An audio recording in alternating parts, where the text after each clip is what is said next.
दरअसल 2000 साल पहले कोरिया को गया साम्राज्य के नाम से जाना जाता था।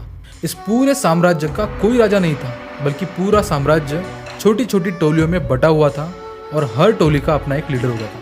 लेकिन इस साम्राज्य के बुजुर्ग एक बड़े लीडर, एक बड़े राजा की खोज कर रहे थे जो इस सारे ट्राइब्स को एक साथ जोड़कर रखे और एक मजबूत और सुखी और समृद्ध साम्राज्य का निर्माण करे। बुजुर्गों ने अपनी एक परिपूर्ण राजा की खोज शुरू कर दी। उनमें से कुछ बुजुर्गों का मानना ये था कि उनका राजा भगवान के आशीर्वाद से पैदा होना चाहिए, वो शूरवीर हो, बुद्धिमान हो, परिपूर्ण राजा हो और उसकी कोई पास की लेगेसी ना हो जिसकी वजह से उसके राजनीति में कोई दखलंदाजी आए।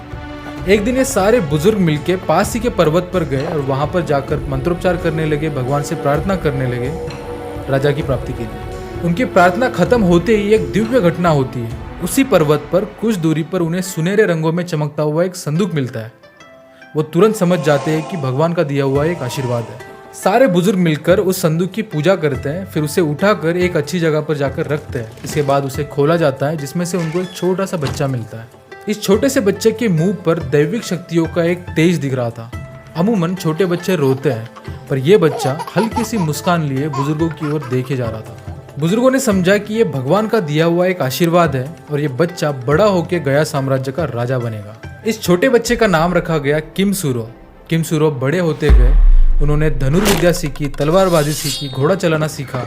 शस्त्र के साथ साथ उन्होंने शास्त्र की भी विद्या ली। जब वो सारे परीक्षाओं में सफल होते गए, तब सारे बुजुर्गों ने मिलकर उनको अपने साम्राज्य का राजा घोषित कर दिया।